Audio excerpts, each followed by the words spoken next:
All right. Hello, everyone, and welcome back for another episode of Transforming Social Justice, where Justin and I get together on a pretty regular basis and just talk about some of the issues that we deal with here at Us Squared and how all of us can really benefit from learning about these issues as well as how we can address them and just having a good conversation about it in general. So, this month, we're actually going to be talking about sizeism. And I'm going to have Justin define sizeism. But before we jump in, I just want everyone to take a moment and just sit back and be ready to just listen and learn. Because I will tell you, as we were doing research for today's session, we actually gathered a lot of insight that was new to me as well. So hopefully you'll gather some new information. But Justin, as we dive into sizeism, can you take a moment and just define sizeism for the audience, please? Yes, thank you so much, Megan. So here at A Squared, we define sizeism as the prejudice or stereotyping on the basis of size, which can include height or weight. So currently, the Elliott-Larsen Civil Rights Act in Michigan is one of the few pieces of legislation that includes weight as a protected category in public accommodations and employment settings. However, it's interesting that we found out that similar protections are not widespread across the United States. So today, more or less the conversation will be around how does sexism manifest in our schools and in education. Yeah, absolutely. And I appreciate that. That's one of those pieces, as I was talking earlier in the intro about learning some new information. So, as we were doing the research, we've talked about sizeism at Us Squared for a couple of years. And what's really interesting to me is many of you already know, but I was raised in Michigan. And I currently live in Michigan now. I lived in Chicago for quite a period of time, but I'm back in Michigan. And I did not know that weight was a protected class. I know as a child, I was extremely overweight and was bullied a lot for that. And as an adult, I have lost a lot of that weight. I'm no longer considered overweight. But this is a conversation that we've had for many years. So it was very interesting to hear about the Civil Rights Act that was implemented, but also discouraging that Michigan is the only state that does that work of protecting the weight and the size of an individual. Now, Justin, you started the conversation with us really focusing on how sizeism manifests in schools or how it impacts our children. So I want to talk a little bit about how sizeism really manifests in schools first before we get into the next piece. When we think about sizeism in schools, it really starts at a very early age with how we talk to our children about healthy eating, how we talk to our children about exercise, and also about our seating arrangements in schools. Now, I've been in a lot of schools recently, and a lot of the seating arrangements have changed, but there are still some of those desks that I remember having as a child where this chair was attached to the desk and you had to kind of go in from the side to sit down. And I remember starting in probably around middle school, I could not fit in those desks anymore. And usually at elementary school, it was tables and chairs or individual desks, but you had a pull out chair. But then when you got Mm-hmm. into middle school and high school, at least here in the States, there were a lot of those connected devices. And Yeah. I remember not being able to fit. And what would happen is I would either squeeze myself in and be extremely uncomfortable, and it would be awkward to get in and get out, or I would have to sit somewhere else. And usually the only other place in the classroom, at least when I was in school, was the teacher's desk. So it really caused a lot of angst aside from just not being comfortable. It caused angst because other students would say, "Oh, look at you, teacher's pet sitting at the teacher's desk." Or some teachers wouldn't let me sit at their desk. So I had to figure out what I was going to do. There were times where I sat on the floor, and honestly, I felt more comfortable on the floor because I had space and it was my own space and I didn't have to worry about intruding the teacher's space. But it wasn't necessarily sanitary, and other students knew why I was sitting on the floor. But that is something that I think we really need to look at in schools specifically as our seating arrangements and also how we talk about physical education, about health, about eating habits, about all of those things, and then having the conversations with our students as well. Um, because that is critical for our children starting very young to understand that people come in all different body sizes, body types. But those conversations just don't happen as often. It's still considered very taboo to talk about someone's size or height or weight. Yeah, that's interesting because according to our research in an article by American Psychological Association, body size is one of the top reasons why children are being bullied in schools. So, are there any specific age groups or like stages in education where the impact of sizeism is more prevalent in the schools? Yeah, it really starts to become more of a persistent issue in middle school and high school. And a lot of that is because in middle school, students are starting to care more about their appearance. So they're starting to do a lot more of the comparison to others. And then as they get into high school, they're starting to gain more independence about what they can or cannot eat or what they choose to eat or not eat. At elementary school, kids are typically eating what's provided to them. They don't get to choose their lunch, etc. Sometimes they might get to choose one of the snacks in their lunch, but not anything beyond that, right? But as students get older, they have more free will to determine what they're going to eat and how active they're going to be. We've also seen an increase in weight issues over the last couple decades for a couple different reasons. First, we've seen it because of the increase in video games and sedentary activities. We also have seen an increase because of the amount of preservatives that are in our food. People just aren't eating as healthy as they used to in our country specifically. But when we're looking at specific age groups, it's really starting in that middle school level and going all the way into the high school level. You see a high amount of eating disorders starting to come in high school. And again, we're focused more on weight right now. It's not as much in the height in school systems. Height really impacts people more outside of the school systems. But for weight, it's specifically impacted in the schools. I don't know if you've ever struggled with weight issues yourself or size issues, but how does sizeism affect students' self-esteem or mental health from what we've seen in our research or even from your own personal experiences? Yeah, as we discussed earlier, students may face bullying or social exclusion based on their body size. And this bullying negatively impacts students like by making them feel judged, excluded, or inferior. And this can lead to issues like anxiety, depression. We hear a lot about mental health issues being experienced by students who are bullied, body image issues, because as you know, students internalize negative messages about themselves. Not just students, us like people, us as adults, and over time, these experiences will erode self-worth and can discourage them from fully participating in school life and like social activities. So, Mhm. in what ways might sizeism influence academic performance and, like I mentioned, their participation in school life or like the school activities that are available to them? Yeah, I mean, referring back to what I shared about just the seating arrangements, I know that when I was so worried about where I was going to sit, that I wasn't as focused on my academics as I could be. Now, I did fairly well in school. I wasn't an all A student, but I was pretty close to it.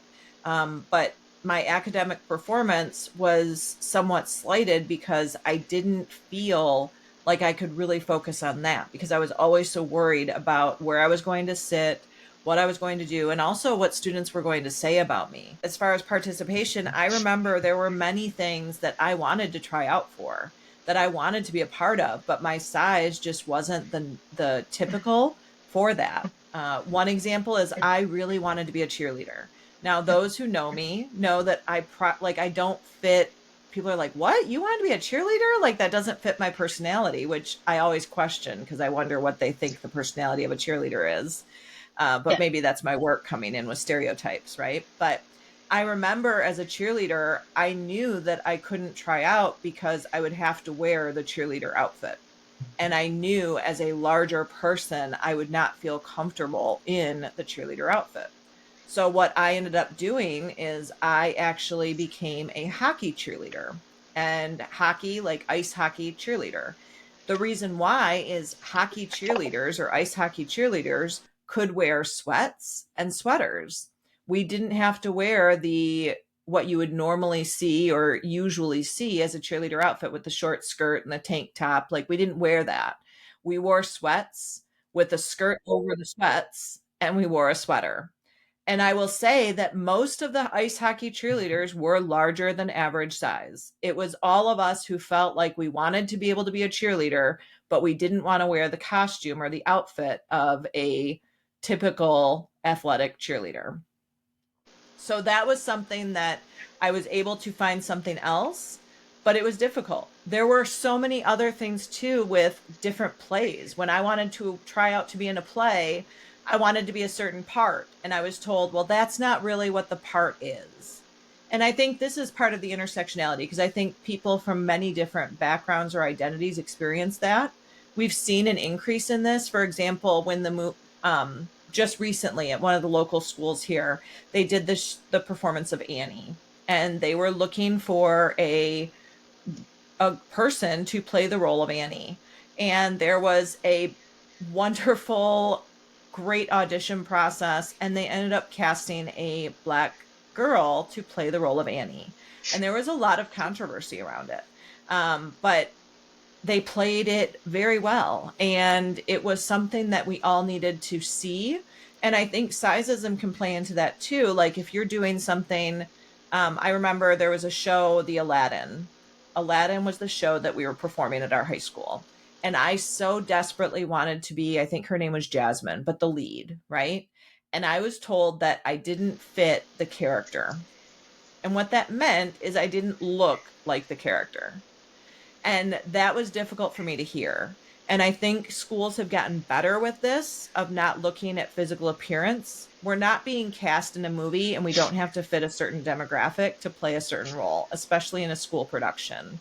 But I think that size, and that also goes with height. When you are looking for someone who is a shorter stature or a taller stature, then you're excluding people who don't fit into that group. And I think that participation in school activities is really influenced by our stereotypes of what we believe fit. But it absolutely impacted my participation. I did a lot of academic school activities. I did not do a lot of social school activities because I just didn't know if I would fit in. I didn't know if I would feel like I belonged. And when I did try to do them, I learned that I didn't really belong because I didn't fit the average size of what people expected. Yeah, that's interesting because I grew up like a relatively small kid. I was like one of the smallest kids in my class, and I don't think I've ever had to go out of my way to be part of anything. So that's interesting that like you have to find special circumstances for yourself just to be part of something, like as a Yeah. student. So we've talked about that student experience, but I'm also interested to know like how do teachers perceive sexism, and what roles do educators play in either perpetuating or combating sexism within their classrooms? And how can they also be trained to recognize and address their own biases? Yeah, I mean, we talk about this a lot, right? All of us have biases. And I think with size, this is one that all of us absolutely have very specific biases about. And it's important for teachers to recognize those biases and to understand where they're coming from so that they don't speak them into existence to really harm the children in their classroom. And here's the thing, even if you're not harming the child in the classroom, you might be harming, maybe, for example, a child might be of average size, but you make a comment about someone who's larger. Maybe their parents are larger. I remember as a kid, I had teachers who would say, well, people who are overweight die at a very early age. And at that time, my parents were extremely overweight. I mean, the whole family was overweight, but my father was extremely overweight. And I just remember going home and crying. Like, I would not leave my dad's side because I thought that he was going to die because he was big. And I think all of us as adults, and I know that it was meant with well intentions, right? It was meant to be like, hey, you don't want to become so overweight because you will die. Here's the Yeah. thing, size does not necessarily equate to health. And even when I was very large, before I lost all of my weight, I was fairly healthy. I did not have a problem with cholesterol. I did not have diabetes. I did not have a problem with blood pressure. Are some people who are overweight also unhealthy? Yes, but not all, right? I see a Yeah. lot of people who are considered overweight by today's standards, whether medically or just in society. They're considered overweight and they're extremely healthy. They're healthier than some of the smaller people I know. And I think that that's important for us as adults and especially teachers to recognize that everything we say, especially in the elementary classrooms, our elementary classrooms up until the age of 12, everything our students hear is shaping their internal biases and their internal thoughts, that internal dialogue that we have in our heads. And as elementary teachers, everything we say is being absorbed by our students. And they believe what we say to be truth. As a young child, we believe everything adults say because we think that adults won't lie. We think that adults know everything. It's not until we get into middle school, those 3 years of middle school, where we're like, oh, adults don't know anything. And then in high school, we do realize that adults know some things, but we also start to do our own research to figure out our own thoughts, right? But it goes through that pendulum of, as a young child, we believe everything adults say. Then it goes to middle school where we believe nothing adults say. And then it comes back to the middle in high school where we have a little bit of, I believe you, but I still want to understand for myself. I still want to do research. But it's important for teachers to acknowledge their own biases, especially when it comes to size. For example, I'll give some ideas here.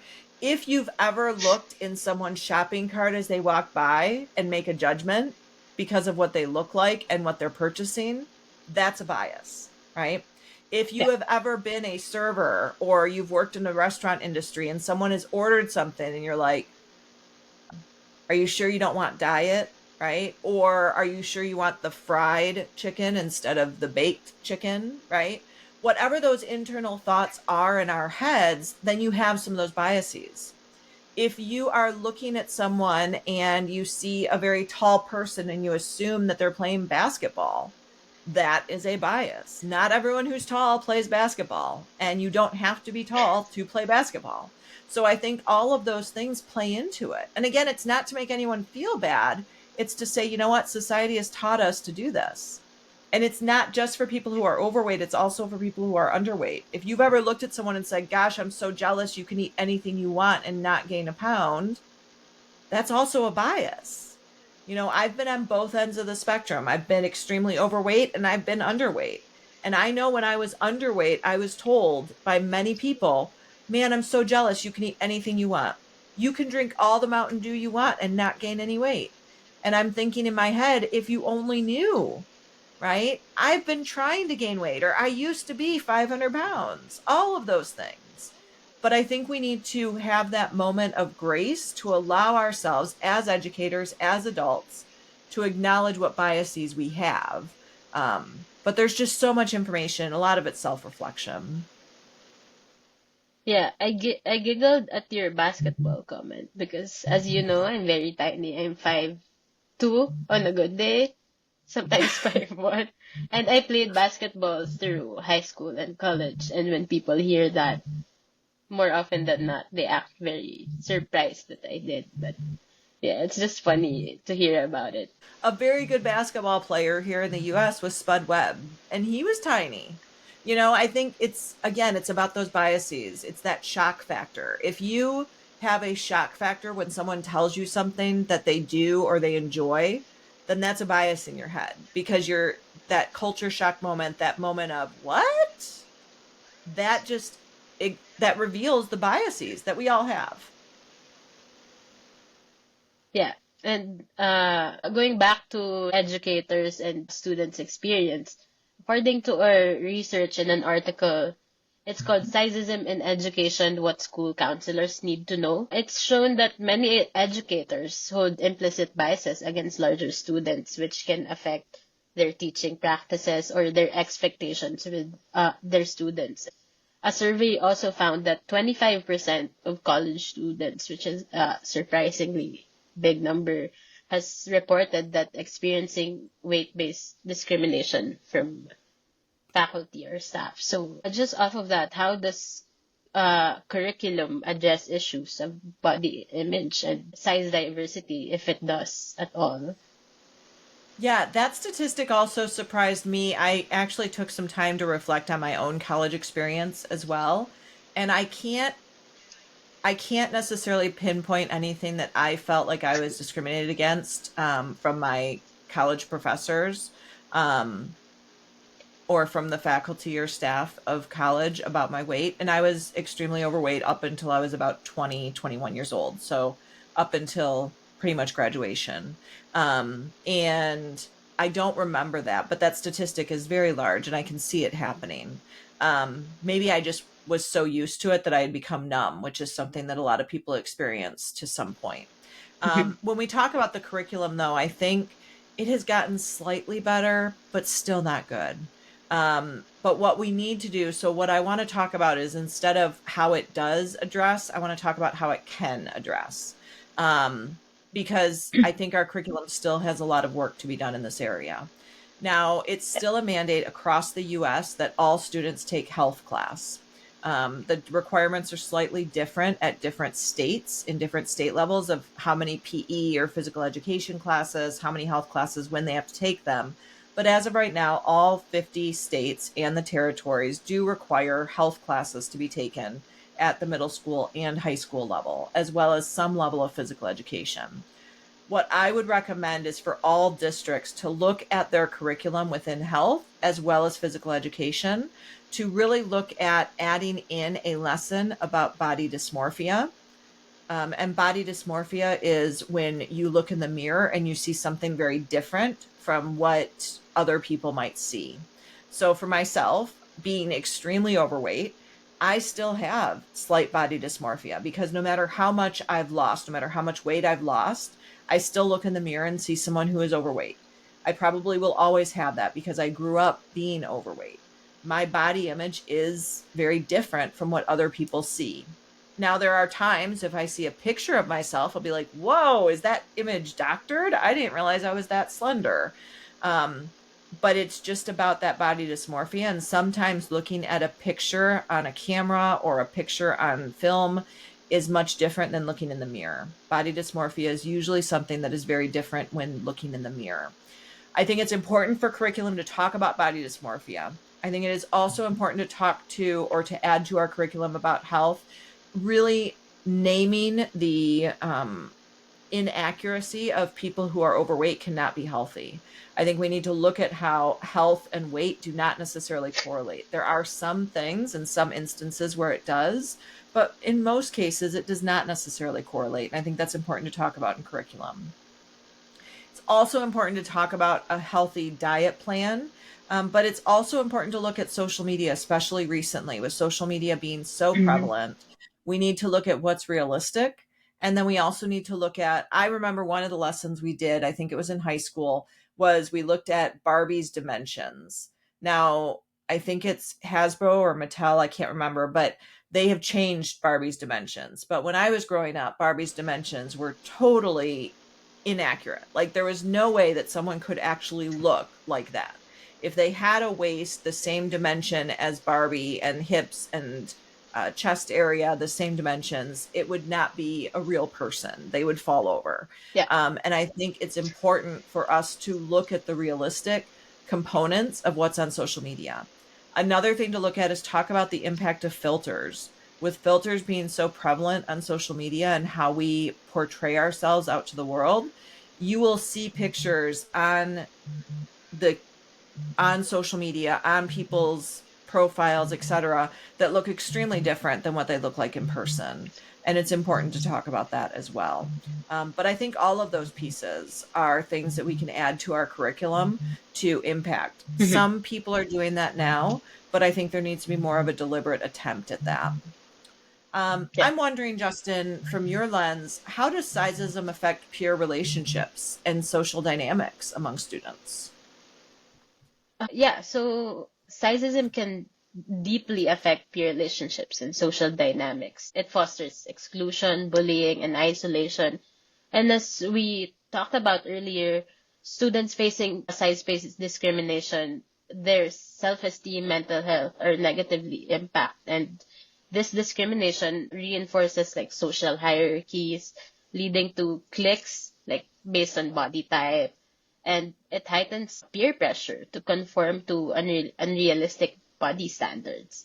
So as a result, students may internalize negative beliefs about themselves. So, what strategies can students bring about to support their peers who may be facing size discrimination? So, not the people who are experiencing the bullying themselves, but maybe people who witness their peers facing that discrimination. Yes, I think first of all, offering empathy. Students can support their peers by speaking out against bullying and promoting positive conversations around body diversity. By having these conversations or even creating or joining body positivity groups, they can help build an inclusive environment where everyone feels valued and respected in their communities. These simple acts and standing up for acceptance can empower their peers or people in the community affected by sizeism and foster like a more supportive school culture and a more supportive environment. And on the other hand, we talked about peers, students, individuals, and teachers, but what role do the schools play and what changes could they implement to create a more inclusive environment for students of all sizes? Yeah, I think it goes back to your first point of empathy as well as being an upstander and speaking out. So let's talk about the empathy piece first. Now, depending on the program that schools utilize for their social emotional learning, there are multiple programs that do talk about empathy and explicitly teach what it's like to be empathetic in a situation. There are other schools who do not explicitly talk about that. They focus so much on the academics that they forget some of the life skills that we need as individuals. I think it would be critical for all schools to implement a very strong social emotional learning protocol and curriculum that emphasizes the importance of empathy. Also, with that, helping students know how to be an upstander. We used to talk about don't be a bystander, just watching something happen, how to be an upstander. It's much more complex than simply saying speak out if you see something. We have a program here in Michigan, See Something, Say Something. It's a great program, right? Okay to say. It's a great program. At the same time, we need to give schools and students the tools to know how to speak up and when it's appropriate to speak up, because sometimes it's appropriate to tell an adult so that they can intervene. Sometimes it's appropriate for a student to intervene themselves. But students need to be given the tools on how to do that. And I think that's something that a school can do as well, is not only tell students to be an upstander, but give them specific tools on how to do that. Specific things to look for on when to do that. When is it appropriate to step in yourself? When is it appropriate to get an adult to intervene? When is it appropriate to help remove the person who's being bullied from the situation? Those are all three very different scenarios, and I think it's important for schools to walk students through all of those, to give them examples, to allow them opportunities to role play, so that the first time they're experiencing that situation that they can practice is not in a real life situation. Creating those opportunities for students to role play and to practice before they have to use it will allow students to feel more confident and ultimately allow more students to feel the ability and to step in and actually do something when it's happening in the moment. So another thing is what role do parents play in shaping attitudes towards body image and size within the community? Oh man. So this one was a hard one because I put a mirror up to myself, right? I'm a mom. And because I struggled with weight and my son's father struggled with weight, and both of our families have always struggled with weight, I have always been very conscious of my son's weight. And I will tell you that I have said things that I wish I would not have said. And some of those examples are, oh, you know what? You really don't need to have that dessert, do you? Or, wow, you took 2 scoops of ice cream? Like, I almost to an extent shamed him. And when I looked in the mirror and I said, oh my gosh, I've done that, I had a conversation with my son and he's like, yeah, but I know you meant well. And I'm like, yeah, but intentions don't always equal impact, right? We say that at Yeah. Us Squared. And I don't ever want him to feel shame. I think another thing that parents do, and I've been guilty of it myself, my son knows that if he doesn't finish his dinner, he doesn't get to have a snack later in the night, right? A snack is supposed to be something that you have because you're hungry or maybe because you just want something a little sweet, right? But when we tell students or we tell anyone you have to finish your dinner before you eat anything else, sometimes it will make people eat more than they really want to. Instead of saying you should eat until you're full, right? Or you should eat this portion size, it's eat all of what I gave you, which American portions are extremely large. Eat all of what I gave you, and then only then can you have a dessert, which is extra, usually empty calories. And I think as parents, we need to acknowledge some of those things that we say. So now with my son, it's we portion out everything. And if he finishes his dinner and an hour or two later before bed, if he wants something, he can choose that. But he's allowed one snack a day. And what we do is we talk about how it's to average out your calories and to look at your caloric intake and also just to give you the fuel that you need. He's an athlete. Athletes need to track how much calories they bring in and what kind of fuel it provides. Do those calories turn to sugar Yeah. or do they turn to protein? So we talk a lot about the science of it more than anything else. We also Hmm. talk about the impact of exercise. So when he was really active playing sports, he had a little bit of a Buddha belly beforehand. Sweet kid, had a little bit of a belly. And after he started playing sports, he lost a lot of that. And we talked about it. And I said, hey, you are an amazing kid and I love you. And do you realize how your body has changed? And it's not a you look better now. I think sometimes we say that too as parents. Oh my gosh, look how good you look because you've lost weight or you've done this. It's we have to stop taking away, we have to take away the value judgments around people's size. Man, you've really sprouted over the summer. You've gotten so much taller. You're looking so good, right? Because what that insinuates is that you didn't look good when you were shorter, right? Or don't worry, you'll grow someday. Uh, that's hurtful, right? So I think as parents, we need to just realize that I believe that all parents have the best of intentions, especially when dealing with their own children. But sometimes our own biases get in the way. And I think we need to realize that some of the things that we grew up with don't necessarily have to stay. That's the whole idea of generational trauma, right? Some of the things like how we grew up don't necessarily mean that that's how we have to raise our own children. Yeah, I love that because I think as a child, like I think it's important that parents choose the language that they use with their children because more often than not, a parent's opinion or a parent's words is the first thing that the child considers. And Yeah. so, on the other hand, how can parents advocate for their children against sizeism when they see it in like their schools or in the community? Yeah, I think it's about access to opportunities and access to resources, mostly, first and foremost, right? I think that parents can advocate specifically around whether or not their children or their child has access to everything in the classroom. So, for example, desk, if they realize that their child cannot fit in the desk. And this is also with the height restriction, right? So, as you get older, you typically will have sinks that are raised higher. But if you have someone who is of smaller stature, they might not be able to reach those sinks. We've talked about this before with sizeism. A lot of larger chains are now starting to bring lower sinks into public environments, right? But Hmm. schools don't always do that. I know for myself, when I was still in the school system on a regular basis, when I would go into the early education classrooms, like kindergarten through grade two, I would often feel my knees just crack and pop because I would have to go so low to the ground because of the chairs. But then when I got into older, it would be taller chairs. Well, sometimes people are smaller and they stay small. So, do we have access to those different sizes of chairs? And I think as parents, we can consistently go in and just take a look at the classroom. There's typically an open house, even all the way through high school. Hmm. When you go into the classrooms, do you see equipment that your child can access? A common safety example is in older grades.